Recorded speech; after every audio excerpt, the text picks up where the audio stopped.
In this book I'm reading, which is about mythology, meaning of many of the myths that we have created throughout the lifespan of humanity, over all continents and all time periods. This book is dedicated to dispelling the efficacy and veracity of the New Testament as being, and the Bible itself, the Old Testament also, as being the fundamental Word of God. Because what they're proving in this book is that everything has been plagiarized from bygone times and cultures. Now, in this book here, a few minutes ago, I read this. The several tribes and nations had their tutelar gods and vilified those of inimical peoples. The transformation of Typhon, Satan and Beelzebub are of this character. Indeed, Tertullian speaks of Mithra, the god of the mysteries, as a devil. So what they're saying is, look, the devil in the Bible derives from all these ancient mythologies. Then it says this bit here.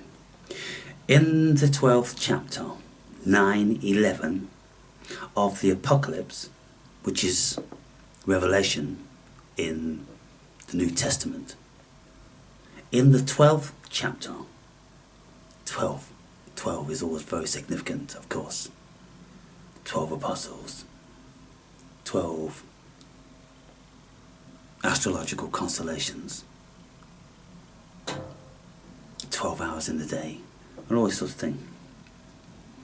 In the 12th chapter, 9:11 of the Apocalypse, Michael, Archangel Michael, and his angels overcame the dragon and his angels. And the great dragon was cast out, that archaic ophis called Diabolos and Satan, which deceiveth the whole world.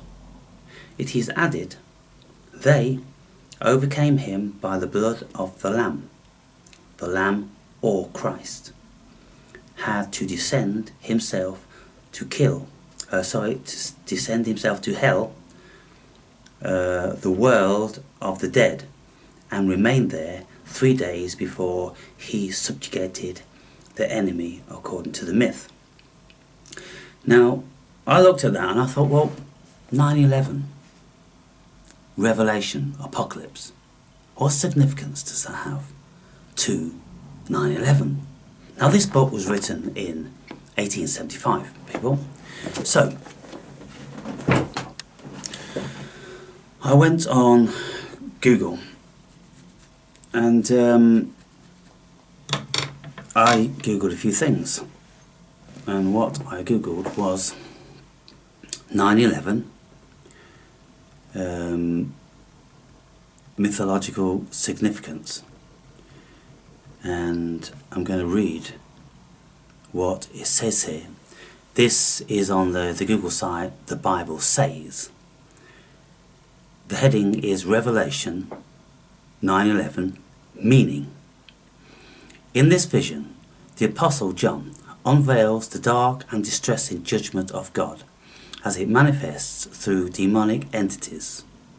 The locusts, depicted with a horrifying appearance not typical of common insects, are revealed as agents of torment against those who lack God's protective seal.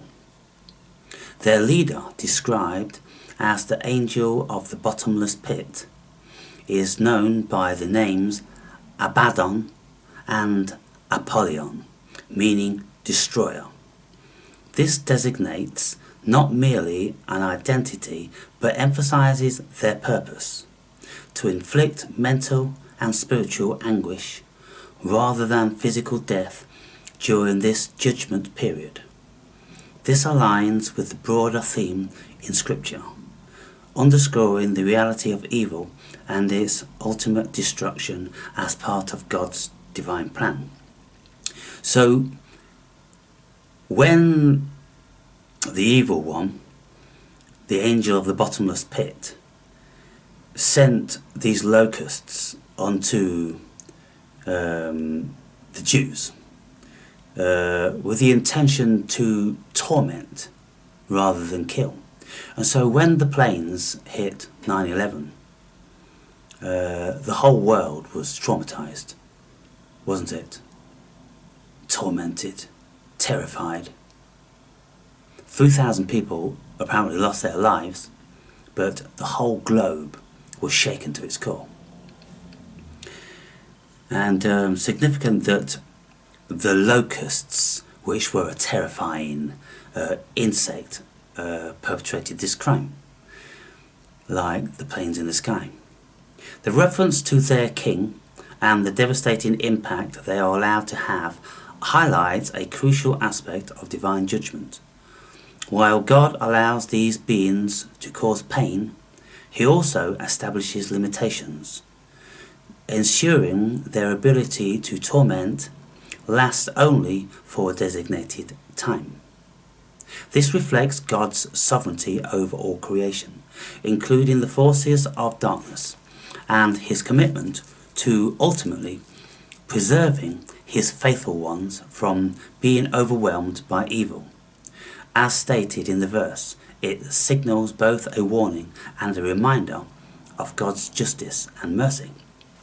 Now, I've often thought, and I've often made videos in relation to the Islamic terrorists, and I've said, where have they all gone? How come, for just a short period, it was so prolific, they were so prominent, it was in all the media, they were doing these atrocities all over the world, and the world should have been terrified. At least that was the objective. And as soon as COVID came about, the Islamic terrorists completely disappeared, and they haven't been back since. When have we ever heard of an Islamic terrorist doing this or doing that? Under the auspice of attacking America and the Western world. I mean, in recent times we've had these exploding pages which apparently Mossad created to terrorize Palestinians, to blow their faces off, you know. But that's a different ballgame. That's Mossad. That's the terrorists for God doing it against the terrorists of the Islamists, instead of it being the other way around, you see. But the Islamist terrorist has pretty well been non-existent, hasn't it, since COVID. So we can see that the powers that be deploy terrorist tactics. But like it says in this verse here, God doesn't allow it to persist, only for a short period of time,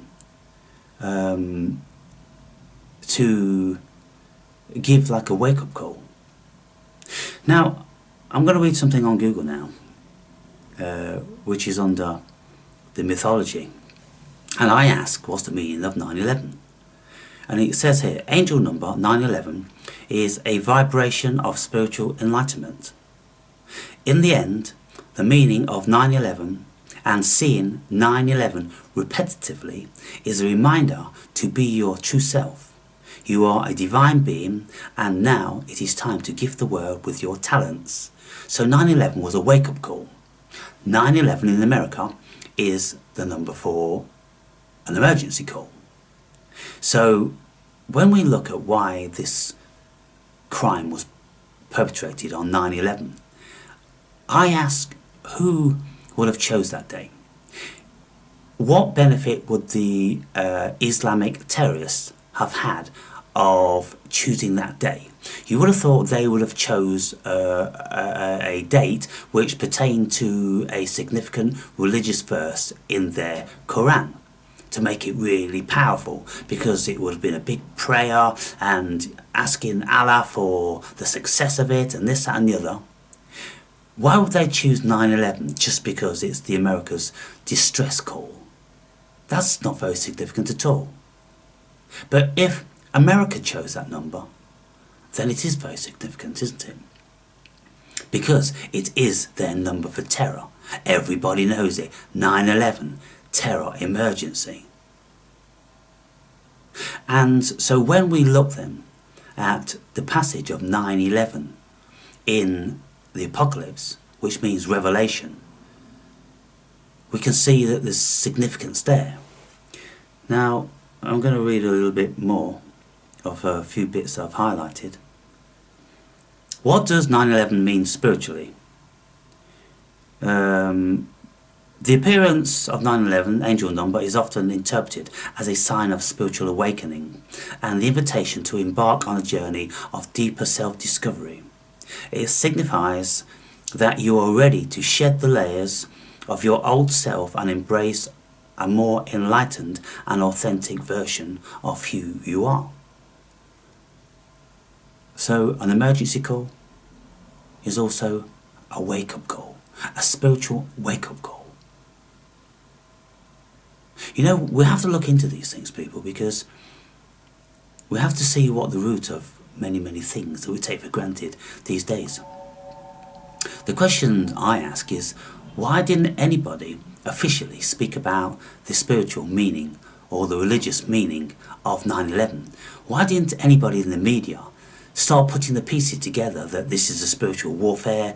Look, they chose this particular date because of this particular verse in Revelation, and also because it's our number for emergency. And this and the other. They never spoke about any of that, did they? They don't speak about the spiritual facet of things. Let me read a little bit more. The 3-digit telephone number 911 has been designated as the universal emergency number. The universal emergency number. So not just American, but we in Britain, we have 999. So we don't use that number here, so it's not universal to us. For citizens throughout the United States, okay, so universal number for citizens throughout the United States, to request emergency assistance. It is intended as a nationwide telephone number that gives the public fast and easy access to public safety answering point. To a public safety answering point. Let me go down a little bit more. Why is 911 so significant?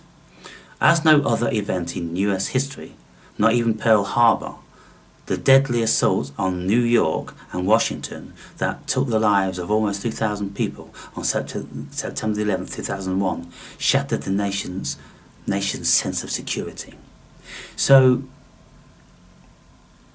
we can see that if we're looking for a purpose for 9/11, then we look into the angel number and we see that it's a wake-up call. Then if we look at the national emergency number, that fits very, very well. And then when we look at the 9/11 verse in the Apocalypse, Revelation, we see that it's about terrorism. And so doubtless there's a whole lot more to go into than I'm just covering here, and doubtless many people have done it on certain channels.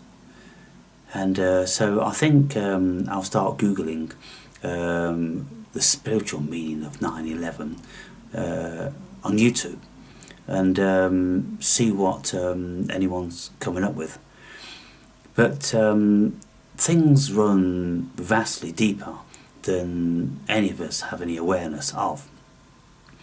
But it's always significant how, you know, whenever the powers that be open something like CERN, or, you know, they do an inauguration like the Olympic Games, there's always this symbolism and mythological messages, and there's always demons and ghouls and angels and all these different sorts of stuff. And a goat, there's always a goat, of course, involved. And nobody ever gives an explanation as to why, and nobody seems to ever know who's creating these things, who's doing the choreography, who's actually writing the script for this and then giving it to the people that are going to be performing it. Why doesn't anybody ever know the source of this stuff?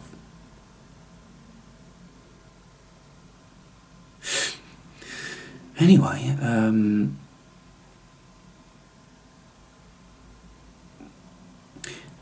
this morning a friend of mine sent me some voice messages and said that I might be interested in looking into viruses not being an actual thing, and you know, pointing me in the direction of this site and that site. And of course, during the whole COVID thing, there many people were saying that this virus is not even real, and there's much to be said for that, people. There really is much to be said for that.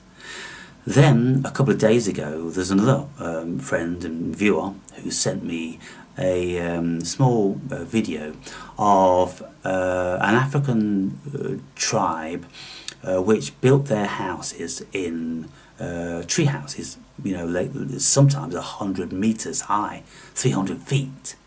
And he sent this excerpt from someone who had said that the BBC, the British Broadcasting Corporation, who made that documentary, fabricated evidence because it was discovered that those tribes people never actually lived in tree houses that high. They did live in tree houses once upon a time, but most of them probably live in little shanty towns these days. But they knew the skills, and so the BBC hired them to observe them building one of these houses, you know, 300 feet high. But it was discovered that, well, they didn't actually live in those houses. And I said, well, I mean, where's the big deal there? Everybody's fabricating everything. I've travelled extensively around the world, and I've been in many third world countries where you've got local people reenacting how they used to live in villages, you know, doing their cooking and harvesting their foods and all that sort of thing. And it's never actually stated to the tourist that these people are just fabricating this. They don't really do this as a way of life. In actual fact, half of them work in the local hotel doing the laundry and the cleaning, but then they put this garb on and then they pretend to live like their ancestors lived. And I'm like, well, look, people did live like that. And okay, so these people are not living like that. But if you want to show people how people used to live, then that's the closest you're going to get, other than watching a very rare documentary. Because to follow these bush people around in their nomadic lives is exceedingly inconvenient and cost inefficient, and you know, most of these tribes probably wouldn't even want the Westerners traipsing around with all their gear and this and the other.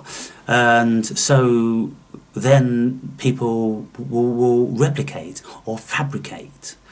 And when I have been visiting these people, it's never been stated that these people are not really tribes people. It's just been left that you infer whatever. You can infer that they are real tribes people, or you can infer that, well, they don't look like real tribes people, they're too clean and the nails are too polished, and you know, this, that and the other. You know, you notice certain things about them, and they all speak, you know, pretty good English. And then I said to this guy, I said, well, look, you know, every single government all over the world is a complete farce. Does anyone who's awoken these days believe that our politicians are actually making all the rules and regulations pertaining to major things on the globe these days? We know they're not. We know they're all puppets, and we know they're all getting their instructions, i.e. from unknown people in Brussels, which is the capital of Europe for the European Union, or, you know, from some other place. You know, we don't really know who these globalists are do we, at the height? Nobody knows. They're invisible, and that's why they're speculated to be archons and shapeshifters and all this different sort of stuff, because all we see is people like Bill Gates and George Soros and Zuckerberg and, you know, people like that, appear to be the CEOs of these companies, but none of them appear to be very bright at all, and so we get to thinking, well, it's not coming from them. And then when we look into the World Economic Forum and we look at the massive amount of information that's gone into that, and they've got absolutely everything covered for the next 150 years. You know, they've got these forecasts. Who's doing all that? At what level is that being done? When from country to country, the real politicians can't even make their own fucking minds up, between a little argument in Parliament or Congress on any given day. So how could they do it globally? They couldn't. So it's not them, is it? So I say to people, look, nothing's real about the human being. Nothing's real about this world. When we look deeper and deeper and deeper, every single bit of it slips through our fingers. It slips through our fingers in relation to all avenues, because we just reach impasses where we can't go beyond. We just don't know. We don't have the intellect to be able to do that. And then when the biggest brains on the planets in relation to science tell us that they don't even know what 96% of the cosmos is, well, how can you have any confidence in knowing anything when you only profess to know 4% of this mass that's going on around us? And they don't even know what consciousness is. So I just say to people, look, my experience throughout my 61 years has shown me that this thing is absolutely a fiction, a figment of our imagination, which is born out of consciousness. Consciousness, God consciousness, cosmic consciousness, is dreaming. And what we are doing in our everyday lives is no different to what we are doing when we have a dream in the evening time. When we dream in the evening, we think it's so very, very real, and we invest in it so much, and we wake up sweating or terrified or, in bliss or whatever due to the experience, and then we go, oh, that wasn't real. But then when we die here, how many stories are there of going to somewhere else and then them coming back and going, this place isn't real. At least it isn't anything like as real as we think it is. And this is why the Mayans, the Buddhists, with their Maya, have been saying that it's all Maya and nothing is what you think it is. Everything is very, very different to what you think it is. Now, the reason why I just had this Freudian slip saying the Mayans, because I've been recently watching Graham Hancock with his Netflix series, and there's been videos on the Mayans and their technology and their knowledge of math and the cosmos and geometry and science and all that different sort of stuff, very, very advanced. And so the whole thing about Graham Hancock, he's saying, look, human civilization is vastly older than what the global archaeologists are proclaiming. Vastly older. But the global archaeologists are caught in the trap that they cannot say or suggest anything outside of the paradigm that they have been firmly locked within, fear of ridicule and public funding being cancelled. And so isn't this the thing? We get locked in certain paradigms of consciousness and we can't find our way out. And nobody dare try to get out when they're in the system, because they won't be in the system anymore. And if they're depending on the system, then they have to go along with whatever is written in the system. And they go, oh, human civilization is absolutely no older than the Ice Age, the last Ice Age, which is 12,000 years ago. But Graham Hancock and other people are saying, no, human beings were very, very firmly established in technology and intelligence and everything, right at the time of the Ice Age. So evidently they lived much beyond the other side of the Ice Age. And then there's discoveries and so-called been proven to be carbon proved, that there are remnants of human activity 25,000 years ago, you know, which doubles the envisioned figure at the moment in time. But you know, we don't know anything for sure about anything, and if you look at the world in a so-called physical way, then nothing makes sense. But if you look at the world in a spiritual way, then it makes much more sense. When you just go, well, it's all Maya. It's all an illusion. It's all self-delusion. We have this consciousness which projects the notion of a physical world onto the blank canvas of the cosmos. And we know, we can prove that we actually do that.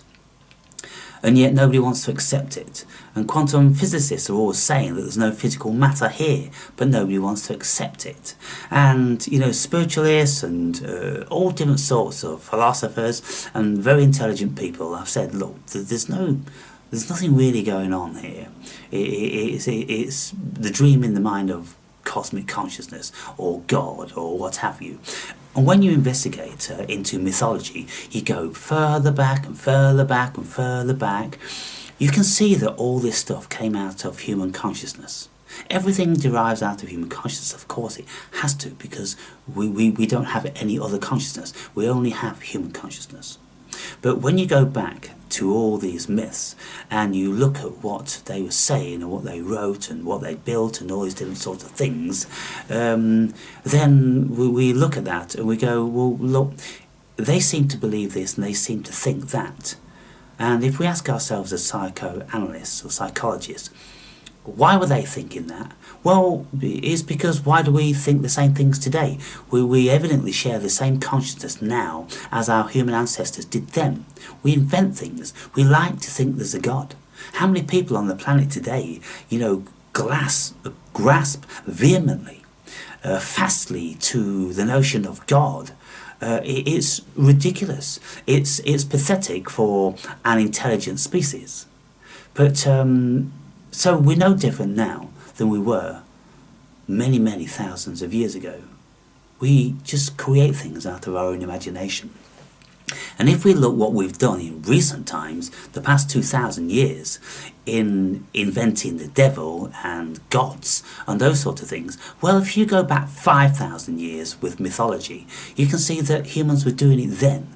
And all of the words and the language and the descriptions, you can see how there was an evolution and how things manifest out of ideas that they had before.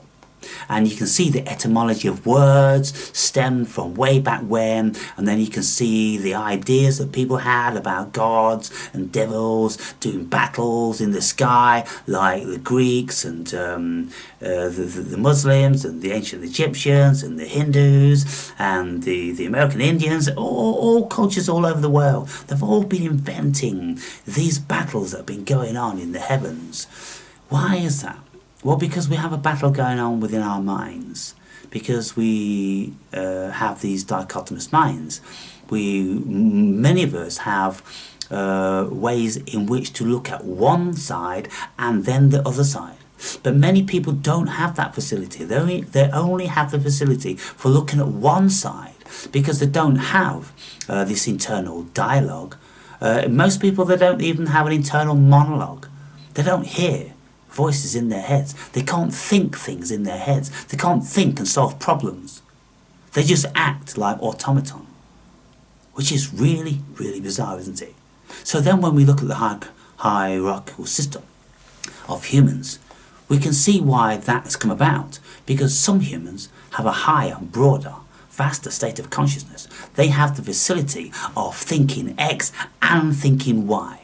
and then opposing each other like the devil and God. That's why all this stuff's made manifest. So those people that can do that, they're the ones that can have vision. They're the ones that can solve problems, and they're the ones that can hypothesize. And so they're the ones that lead and continue to create the fiction, because they know how human psychology is so easily manipulated.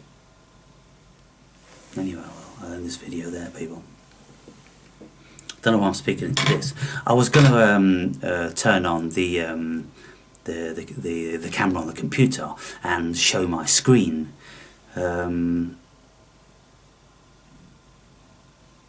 but I think this is better, and you don't need to see what I'm reading. You just Google it yourself. Google 9/11 and see what you find yourself. You find the same stuff.